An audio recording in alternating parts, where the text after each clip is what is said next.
ఇప్పుడే విషయాన్ని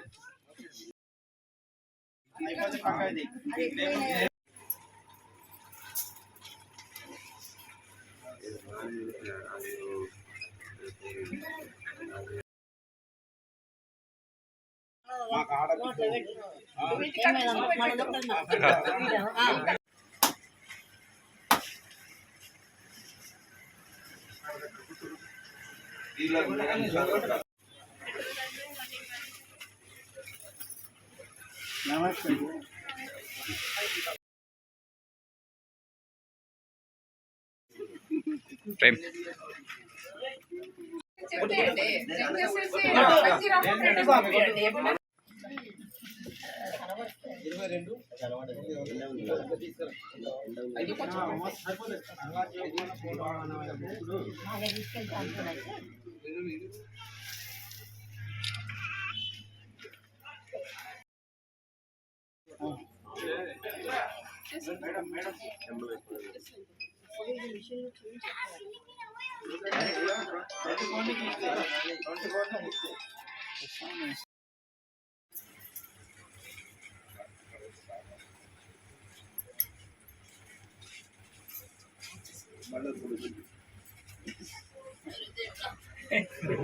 దేవుని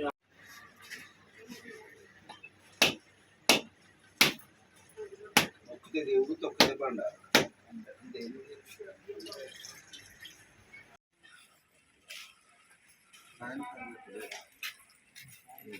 నువ్వు సీనియర్ ని కది కప్పాలి ఒకటి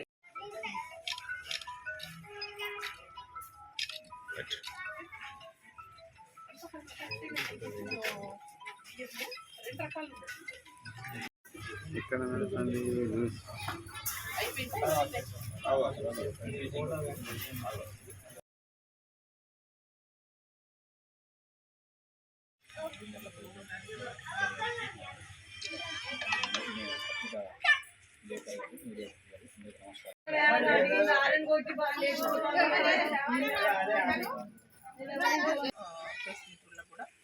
ఈరోజు ప్రభుత్వం ఏదైతే చేపట్టిన వంటి కార్యక్రమంలో పేదలకు సన్నం బియ్యం ఇవ్వాలనే ఒక ఉద్దేశంతో మరి ప్రభుత్వం నిర్ణయం తీసుకోవడం జరిగింది.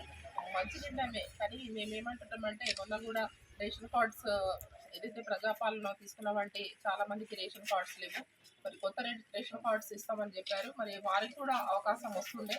మరి ఇప్పటి వరకు కూడా మరి కొత్త రేషన్ కార్డ్స్ కానీ, తర్వాత మహిళలకు గృహిణులకు 2500 రూపాయలు కానీ, తర్వాత వారికి గ్యాస్ కూడా 500 రూపాయలు కానీ, ఇవన్నీ కూడా మేము డిమాండ్ చేస్తున్నాము. ఈ సన్నం బియ్యం కూడా మరి ఉగాది నుంచి మరి స్టార్ట్ చేయడం జరిగింది ఈ పథకం. మేము ఏమంటున్నామంటే మధ్యలో కూడా ఏదన్నా అవకతవకలు కాకుండా మరి ఏవైతే సన్నం బియ్యం ఇస్తున్నామంటున్నారో సన్నం బియ్యమే ఇవ్వాలి, కానీ అవి రీసైకిల్ చేసేసి ఇవ్వద్దు బియ్యం. ఎందుకంటే దొడ్డు బియ్యంని మళ్ళీ సన్నం బియ్యంగా చేసేసి ఇవ్వద్దు. ఏమంటే ఇప్పుడు రైస్ చూసాము, దాంట్లో కొన్ని తెల్లవి ఉన్నాయి, కొన్ని నల్లవి ఉన్నాయి. అట్లా చేసేస్తే ఏమవుతుందంటే దొడ్డు బియ్యం కాకుండా సన్నం బియ్యం ఇస్తున్నాం అనే పేరుకే తప్ప, కానీ మళ్ళీ వంట చేస్తే మాత్రం అన్నము ముద్ద అవుతుంది. కాబట్టి అట్లా పేదలకు మోసం చేయొద్దు. సన్నం బియ్యం ఇస్తున్నామంటే సన్నం బియ్యం వాళ్ళకి పీపీటీ బియ్యమే ఇవ్వాలని మేము ఈ ప్రభుత్వానికి మేము డిమాండ్ చేస్తున్నాం. సరే, ఏది సందర్భంలో మేము మంచి కార్యక్రమం చేపట్టినప్పుడు దాన్ని మేము కూడా స్వీకరిస్తాము. ఖచ్చితంగా ఏదైతే సన్నం రైస్ పేదవాళ్లకు రేషన్ కార్డులో ఇస్తున్నామని ప్రభుత్వం నిర్ణయం తీసుకున్న దానికి మేము కూడా స్వీకరిస్తున్నాం. కానీ దానికి మాత్రము అవకతవకలు చేసేసి మరి దొడ్డు బియ్యాన్ని సన్నం బియ్యంగా చేసి ఇస్తే మాత్రము మరి ప్రజలు కూడా గమనిస్తారు. మహిళలు రోజు వంట చేస్తారు, వారికి తెలుసు సన్నం బియ్యం ఏ విధంగా అన్నం ఉంటుంది, దొడ్డు బియ్యం అన్నం రీసైకిల్ చేసిన బియ్యం ఎట్లా